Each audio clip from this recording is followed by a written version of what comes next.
Washamu maaskofu, wapendwa maabate, Mheshimiwa sana Abate Christian Temu, wapendwa mapadre, watawa wa kike na wa kiume, nanyi nyote taifa la Mungu, tumsifu Yesu Kristo.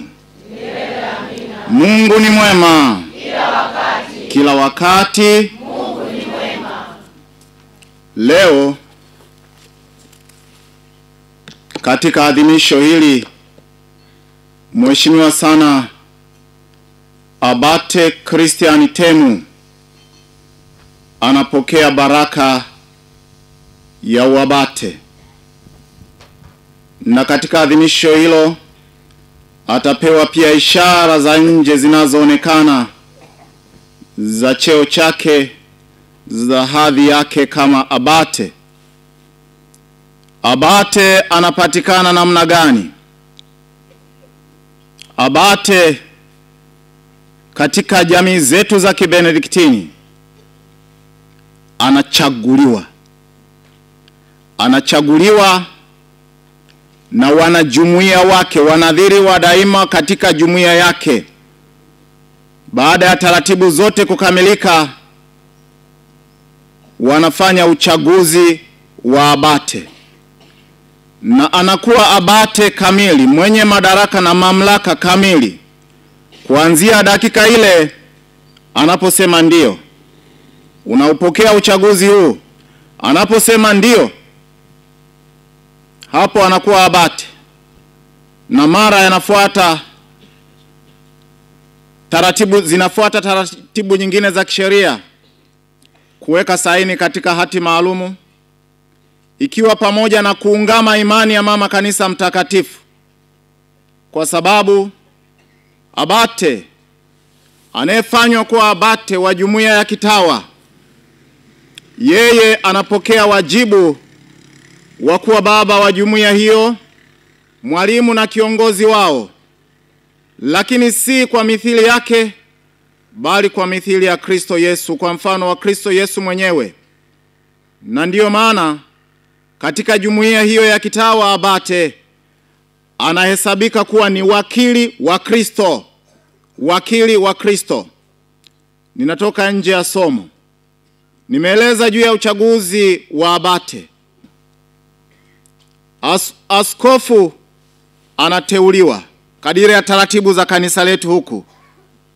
Anateuliwa kwa mchakato maalumu, anateuliwa na Baba Mtakatifu mwenyewe.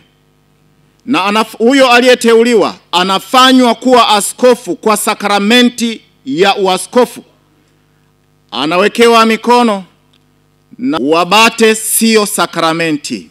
Sisi maabate tunapokea baraka ya uabate, na maaskofu wanapewa sakramenti katika daraja hiyo ya uaskofu, daraja takatifu ya uaskofu.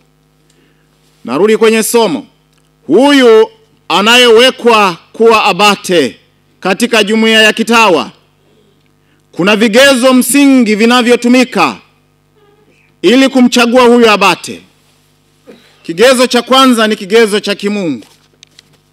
Mungu kwa wakati wake, unaitwa wakati wa Mungu, kairos, ananuia fulani awe kiongozi hapa. Ni Mungu, hatuna maswali naye. Na vigezo vinavyofuata ndio vya kibinadamu, vya kikanisa. Huyu mtu anayechaguliwa kuwa abate kwa sababu anakwenda kuwa baba, mwalimu na kiongozi katika jumuiya ya kitawa kwa mithili ya Kristo, kwa mfano wa Kristo. Hivyo kuna vigezo vya kiimani, lazima awe mtu mwenye imani thabiti. Na kuna vigezo vya kimaadili, lazima awe mtu mwenye maadili, kwa sababu atafundisha imani, atafundisha maadili, na atasimamia imani ya kanisa katika jamii hiyo anayoiongoza, lakini kwa watu wote wa Mungu pia wanaokuja katika maeneo yake, na popote anapoagizwa atasimamia imani ya mama kanisa mtakatifu. Na hivyo atawajibika kufundisha kile ambacho mama kanisa mtakatifu anakiamini na kukifundisha. Baba Mtukufu Benedikto katika sura ya 2 ya kanuni inayoeleza juu ya abate awe na hali gani. Abate awe na hali gani? Natumia version ya sasa, hii nakala ya sasa ambayo ina mistari. Mstari wa pili unaeleza wazi, huyu mtu ni wakili wa Kristo. Kwa hiyo kama wakili wa Kristo, tunakwenda mstari wa 4 anasema, asiagize wala kufundisha chochote ambacho hakijaelekezwa katika sheria ya Mungu. Sheria ya Mungu ndiyo maandiko matakatifu. Sheria ya Mungu ndiyo mafundisho ya mama kanisa mtakatifu. Asitoke nje ya mistari hiyo. Maana yake moja kwa moja, anawajibika kusimamia imani na maadili kadiri ya maelekezo ya mama kanisa mtakatifu. Na huyu abate ni mtumishi. Na ndio maana katika sura ya 2 inataja vipengele vingi vya kimaadili vya abate. Vipengele vya kimahusiano vya abate. Abate ahusianeje na watawa wake? Abate ahusianeje na watu wanaomjia? Abate ahusianeje na taifa zima la Mungu na watu wote wa Mungu? Vinatajwa vipengele vya kimaadili. Hivi huyu abate anayemwakilisha Kristo, anamwakilisha Kristo ambaye anawaalika na kuwakumbatia watu wote walioumbwa kwa sura na mfano wa Mungu. Na ndio maana tunasema sura ya abate kama mtumishi inajitokeza zaidi kuliko tabia nyingine yoyote. Sura ya abate kama mtumishi wa wote na mtumishi kwa wote inajitokeza zaidi. Abate awe mtumishi.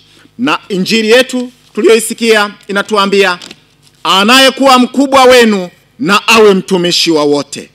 Cheo cha baba abate. Abate kama baba, mwalimu na kiongozi ni mtumishi wa wote, kwa mithili ya Kristo aliyekuja kutumikia na sio kutumikiwa. Abate kama kiongozi anawajibika kuwaongoza watu katika njia iliyonyofu, njia ya kumwendea Mungu. Na alifanye hilo kwa moyo ulio radhi, kwa moyo mweupe, kama andiko lilivyotuambia. Mtume Petro anatuambia, si kwa kulazimishwa, na asifanye hivyo kwa mabavu, bali afanye hivyo katika kicho cha Mungu. Afanye hivyo kwa unyofu wa moyo.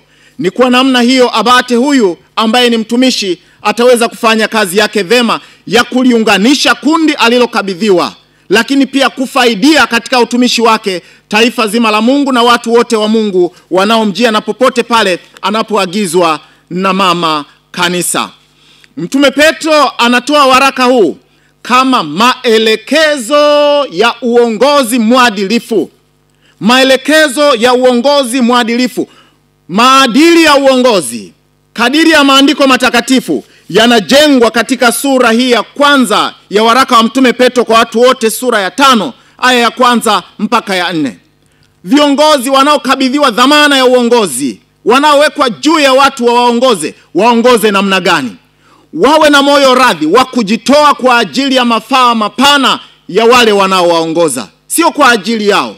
Lakini pia wawe na upole na busara katika uongozi wao. Wasifanye hayo, anasema, wasifanye kwa kutaka fedha ya aibu, bali kwa moyo. Wala wasijifanye mabwana juu ya mitaa yao, bali wajifanye kuwa vielelezo kwa lile kundi. Hayo ndiyo maadili ya uongozi kadiri ya maandiko matakatifu. Abate anayechaguliwa anaposema ndiyo, maana yake amekubali kuwa kielelezo. Amekubali kuwa mfano kwa kundi analoliongoza. Amekubali kuwa kielelezo na mfano kwa taifa zima la Mungu, kwa watu wote wa Mungu ambao ni wajibu wake kuwaonesha njia sahihi ya kuishi, njia sahihi ya kumwendea Mungu. Ndugu zangu, jumuiya ya kitawa ya Kibenediktini, natumia misamiati yetu, inaitwa jumuiya ya Kisenobiti kadiri ya sura ya 1 ya Mtakatifu Benedikto, ya kanuni ya Benedikto, anapoeleza juu ya aina za wamonaki. Ni jumuiya ya Kisenobiti. Hawa wanaishi katika jumuiya, ndio sisi tunaishi katika jumuiya. Na katika jumuiya hiyo Baba Benedikto anaweka wazi katika sura ya 1, katika jumuiya hiyo kuna nguzo kuu mbili, ni abate kiongozi na kanuni. Watawa hawa wataishi pamoja wakipiga mbio katika safari yao ya kumwendea Mungu chini ya kanuni na chini ya abate wao, kiongozi wao. Hivi jumuiya hiyo ya Kisenobiti wanaoishi pamoja kama jumuiya inayomtafuta Mungu na kumtumikia Mungu pamoja, ni jumuiya ile mithili ya jumuiya ya kwanza ya Wakristo, ambao nguvu yao ilikuwa ni Kristo mfufuka. Nguvu yao ilikuwa ni neno la Mungu. Nguvu yao ilikuwa ni sala ya pamoja. Nguvu yao ilikuwa ni kuumega mkate pamoja. Na ni kwa njia hiyo kanisa changa liliendelea kushamiri na kusonga mbele katika uwepo wake na katika utume wake kwa sababu ya nguvu hizo. Jumuiya ya kitawa ambamo abate na kanuni ndio nguzo muhimu, mapato yake yawe ni hayo. Leo Abate Christian Temu anabarikiwa. Yeye anatarajia na anatarajiwa kuwa alama ya umoja wa jumuiya yake, alama ya upendo katika jumuiya yake, nguvu ya mshikamano katika jumuiya yake. Na anavyoiongoza jumuiya yake, matunda yanayokusudiwa ni haya yanayosemwa katika kitabu hiki cha Matendo ya Mitume sura ya 2. Zile tabia za jumuiya ile ya kwanza. Hivyo watadumu pamoja kama Abate akinuia hayo. Watadumu kwa moyo moja, wakimega mkate, wakishiriki chakula kwa furaha na moyo mweupe, wakimsifu Mungu na kuwapendeza watu wote. Sisi sote tuko hapa, tunaungana na watu wote wa Mungu kumwombea Abate Christian Temu, aliyepokea wajibu wa Abate, wajibu wa kuwa baba, mwalimu na kiongozi katika abasia ya Ndanda. Tunamwombea busara ya kimungu, afanye kazi yake vizuri. Tunamwombea imani iliyo thabiti, asitetereke katika imani. Tunamwombea ujasiri katika utendaji, lakini pia tunamwombea busara hiyo iratibishe mambo yote ili jumuiya katika umoja wao wadumu katika kuumega mkate, wadumu katika kusali, wadumu kumsifu Mungu, na kwa njia hiyo wao wenyewe wastahili utakatifu, na taifa zima la Mungu wanaloliombea na kulihudumia nalo lielekezwe katika njia iliyo njema, na mwisho wa uzima sote tukamwone Mungu.